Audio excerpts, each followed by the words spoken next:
Hey everyone, Judd here. Welcome to the channel, and I'm just going to say, wonderful day today.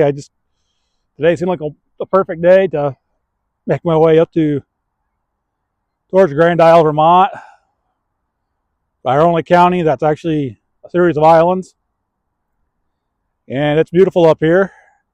I did just a little short video to hopefully give you just an idea what the day looks like. I taken a bunch of pictures too of some Canadian geese, some on the other side of the road. I guess it's the currents, as the ice has melted, it pushed some of the broken ice up towards the shore. So, little ice field right there. I'll try to put a bunch of that at the end of the video for you. And early, I got 1 week left of medical leave, so I'll probably be knocking it down to either 2 videos a week or 1 video a week, depending on my work schedule. And it's just really nice out here. I think this is just beautiful. It's perfect. Uh, Grand Isle is not like the rest of Vermont. It's an island. It's rolly, flat, just beautiful, wonderful. Found a nice place. I'll tag that up. I can't even remember the name of it, but I got a picture of the place. I'll also put that at the end of the video. You guys can see it.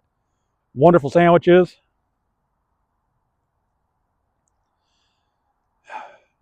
Just soaking it up, contemplating life. What actually out there? You can hear the geese. I got some pictures of those guys. I look directly to the north. You'll believe you're going right straight up to looking at Canada from here. And here in a little bit, I'll make my way out in the car and see if I can snag a video for that, and I'll share it with you guys. It's just wonderful. Yeah, it's cloudy. Yeah, it's chilly. And there they go, taking off.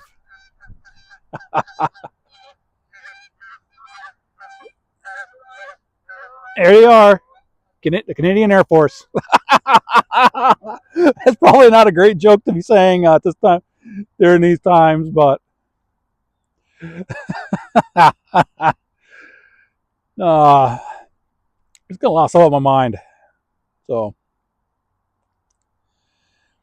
and like I said, that's a little windy side. I got one of these things that's supposed to help with the wind resistance on the microphone, so it's not messed up. So we'll see here in a little bit. I'm gonna start making my way back to the car and finish our little talk. Yeah, yeah, it's about time to start heading back to the car. I got a little bit of a drive ahead of me, about an hour and a half. I think it's about time I start heading out. So I'm gonna make my way to the car and we'll finish talking there.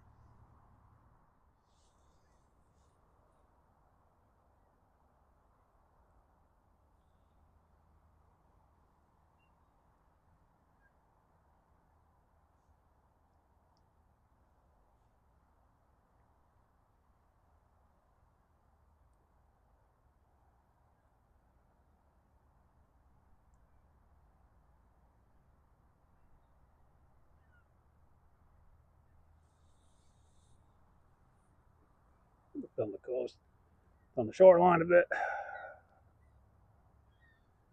Cloudy day, nice day though.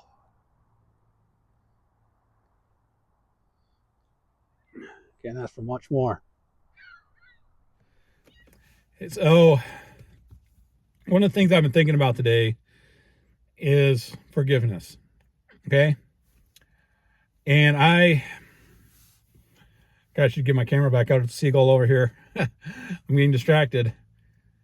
I just want us to think about, the things that people have done to us in our lives. And I think we all can come up with a big list. And for whatever reason, we're choosing not to forgive those people. Okay? And I'm not going to sugarcoat this. I'm not going to make it sound like anything that these people have done to you or to me have been trivial. Because a lot of them are not. A lot of it is not trivial. Okay? A lot of it is downright horrendous, downright evil. Okay? It kind of, stuff that they've done to us can just eat at our soul, just making us constantly angry to the point where you can't even really enjoy life.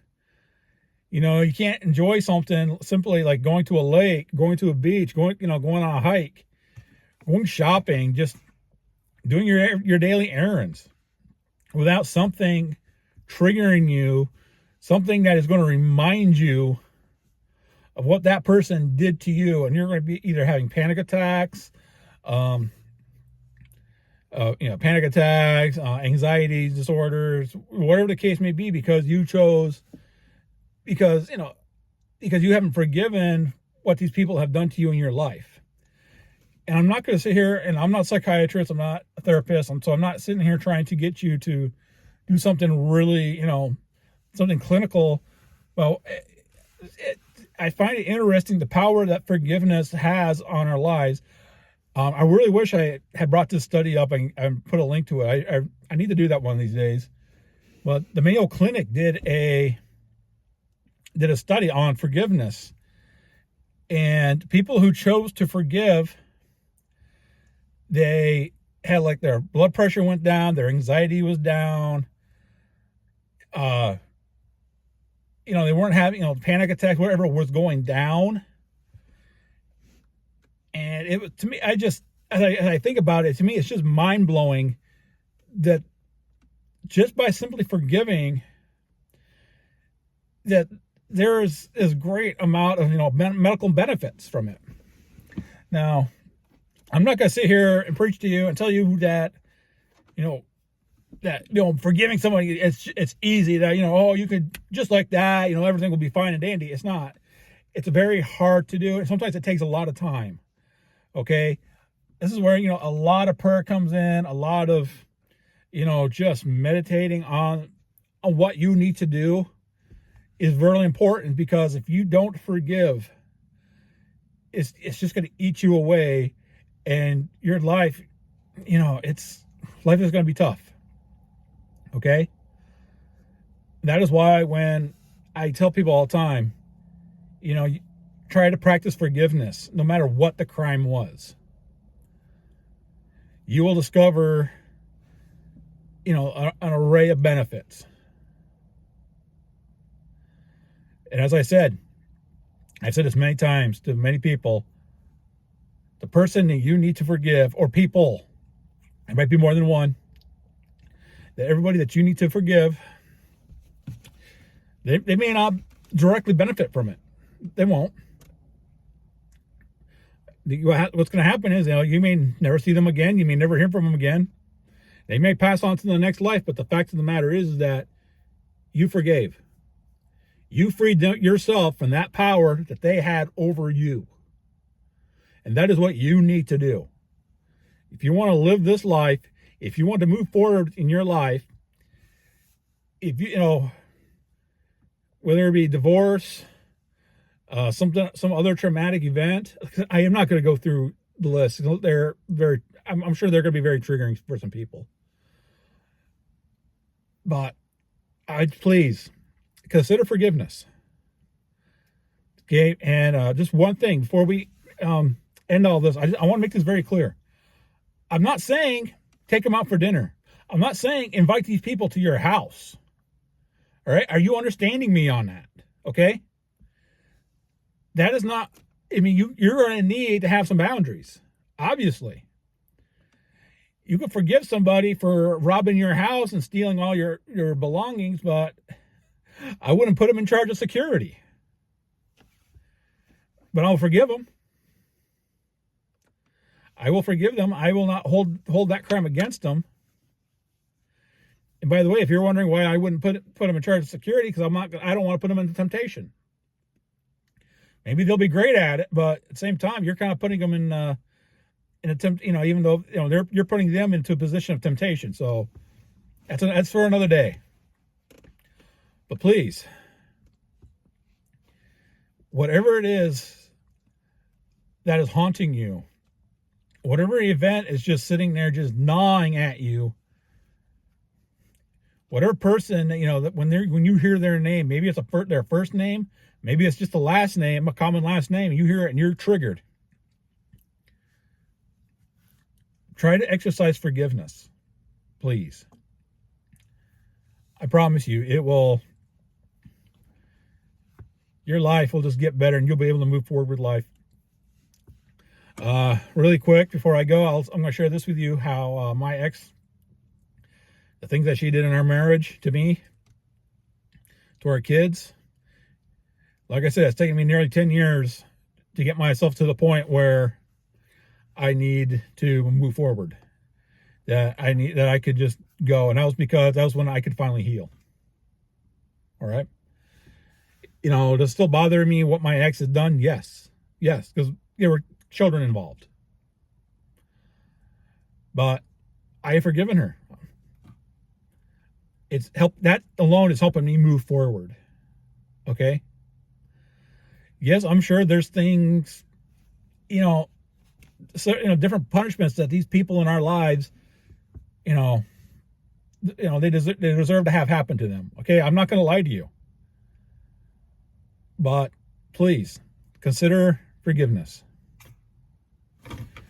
And before I go, let's just close out with this. If I can get to the right page. This is the book of Ephesians, chapter 4, verse 32. Be kind to one another, tenderhearted. Forgive one another as God in Christ forgave you. God bless every single one of you. And until the next one.